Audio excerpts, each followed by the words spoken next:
Fala pessoal, tudo bem? Vamos dar aí continuidade, né, à nossa disciplina de eletrotécnica aplicada, né? Então, anteriormente a gente viu, né, como fazer o dimensionamento aí, né, de motor elétrico, né, os tipos de motores de indução elétrico, certo, né, as principais partidas, né, na verdade, fechamento ali em 220, né, fechamento em 380.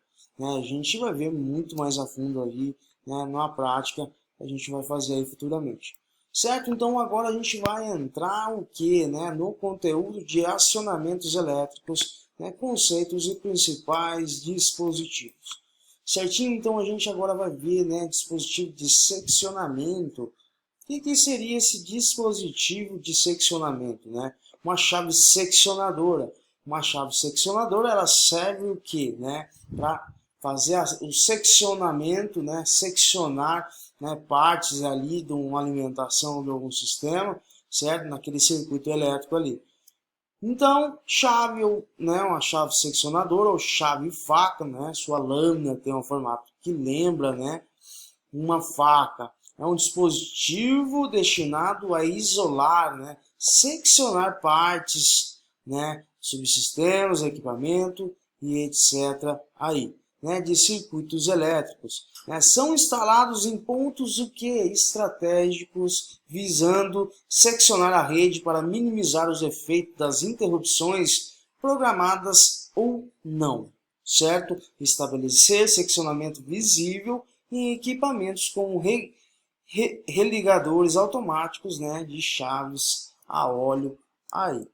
Então, basicamente, uma chave seccionadora, uma chave que vai seccionar, ele vai cortar a alimentação, estão instalados, né, em pontos estratégicos aí.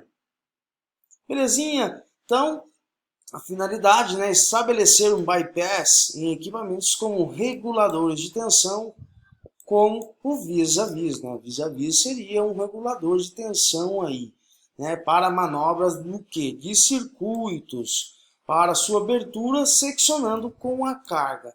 É obrigatório o uso, né, de equipamento load buster, equipamento de proteção individual, uma luva isolante, então uma manga isolante que também pode ser chamado de mangote, para que evite o que, né, surgir um arco elétrico, né, que é, né, algo muito perigoso, podendo lesionar aí todos os eletricistas. Então, para o seu fechamento, utilize-se vara de manobra. Então, pessoal, é basicamente, né, a gente tem uma alimentação, né, uma rede de transmissão, uma rede elétrica, né, onde a gente que verifica, né, pontos que possuem fusíveis de proteção, né, e possuem essas chaves de seccionamento que são, né, que devem ser operadas devidamente com a vara ali né, uma vara apropriada com o uso de EPIs também, certo? Então, utilizando essa vara de manobra aí para poder fazer, né, a abertura ou fechamento, né, do circuito, né, fazendo a realimentação na minha rede aí, certo? Então, tomar muito cuidado também, né, com a gente não utilizar as EPIs adequadamente, a gente pode ocasionar algum perigo ali, algum problema futuro, certo? No caso ali de uma abertura de um arco elétrico, né, pode causar muitos danos corporais. Certo, então alguns dispositivos de seccionamento, né, que a gente tem alguns dispositivos de seccionamento, certo? Então, um dispositivo de seccionamento, né, como a gente pode ver na área industrial, máquinas que possuem esses tipos de, né, dispositivos aqui eletromecânicos, a gente consegue fazer, né, na verdade, um dispositivo mecânico, né, que a gente consegue fazer a interrupção da alimentação, né, do circuito ali da minha máquina, certo? Então, isso aqui são alguns tipos de chaves de seccionamento aí. Agora nós entraremos em dispositivos de acionamentos. O que são os dispositivos de acionamentos, né? Então, os dispositivos de acionamentos elétricos são largamente utilizados em circuitos elétricos. Óbvio, né? Com certeza. Então, por esse motivo é importante conhecer o princípio de funcionamento de cada um deles e saber qual dispositivo utilizar em uma determinada aplicação. Então, vocês vão observando, a gente está evoluindo e ficando um pouco mais a fundo na disciplina de eletrotécnica aplicada aí. Certo? Então, em comandos elétricos, são dispositivos elétricos ou eletrônicos usados para acionar motores, certo? Como também outros equipamentos elétricos aí. Então, estes comandos elétricos podem ser compostos por uma variedade de peças e elementos como, né? A gente vai trabalhar, né, com contatores, né, botões, temporizadores, relés térmicos, fusíveis, inversores, software starters, certo? Então, são dispositivos aí de acionamentos. Então, comandos elétricos têm a finalidade do quê? Né? De controlar o quê? O funcionamento da máquina, certo? Então, é basicamente isso. Comandos elétricos trabalham com o quê? O método, né? A finalidade de controlar o funcionamento da máquina, certo? Então, fazer ali a parte lógica do funcionamento da minha máquina, facilitando o que é a operação pelo funcionário e ao mesmo tempo evitando a operação inadequada, né? Além de proteção de máquinas e operadores, né? Esta frase fará muito sentido, né, ao decorrer aí da nossa, né, nossa disciplina de eletrotécnica aplicada aí.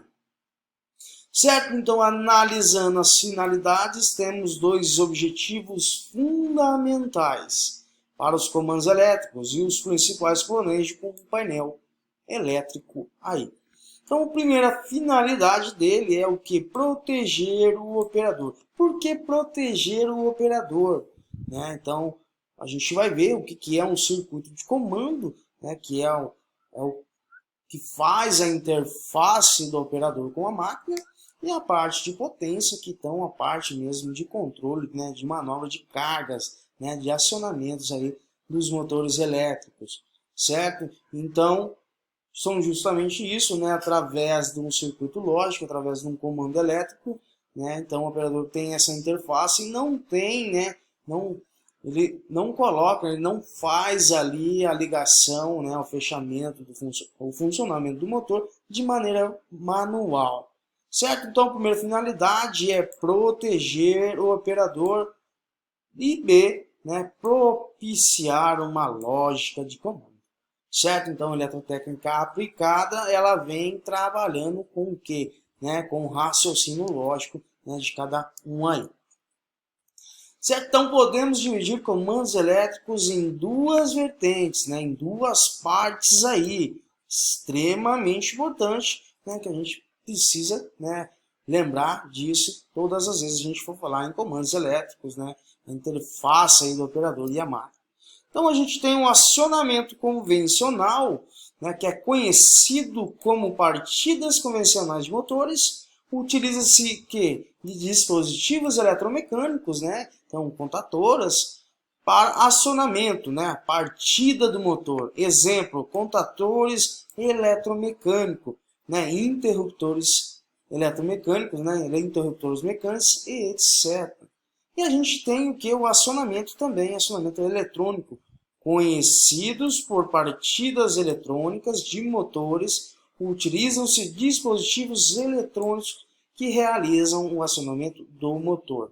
Então a gente tem aí como exemplo, né, software starter e o nosso inversor de frequência, certo? Então é o seguinte, então a gente precisa, né, observar, colocar em mente que ela é dividida em duas vertentes, o acionamento convencional. Esse acionamento convencional é o acionamento, né, que utilizam dispositivos eletromecânicos, né, como contatoras, para fazer um acionamento do motor aí. E o acionamento eletrônico é onde que a gente utiliza né, equipamentos sofisticados que fazem aí o controle, né, o acionamento do motor elétrico aí. Certo? Então aqui basicamente aqui a gente tem um circuito, certo?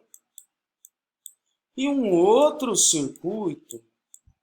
Como já falei para vocês, né, os comandos elétricos, né, são de duas vertentes, né, acionamento convencional e acionamento eletrônico.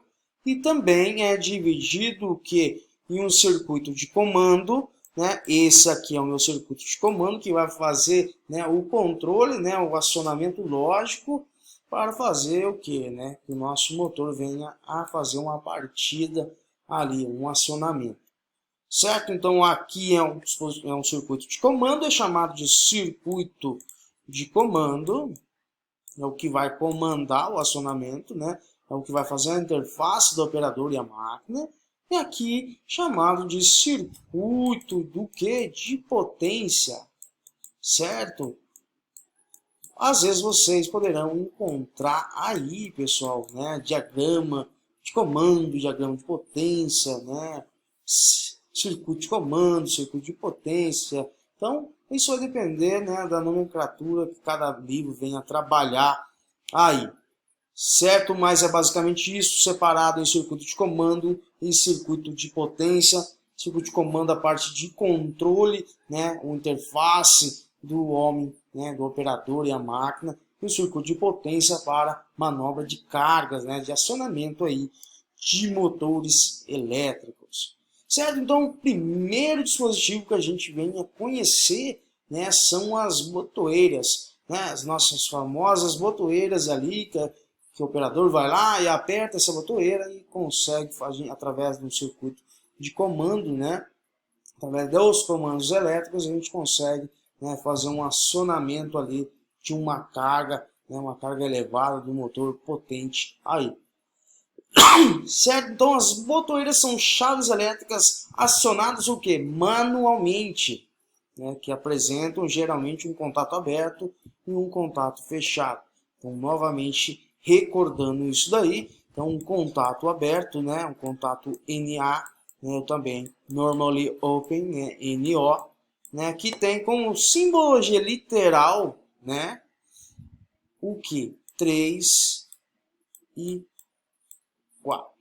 Certo? Como simbologia numérica e literal, um contato normalmente aberto, ele é denominado pelo número 3 e 4, e um NF, né, um contato fechado, com os contatos 1 e 2, certo? Ou também o NC aí.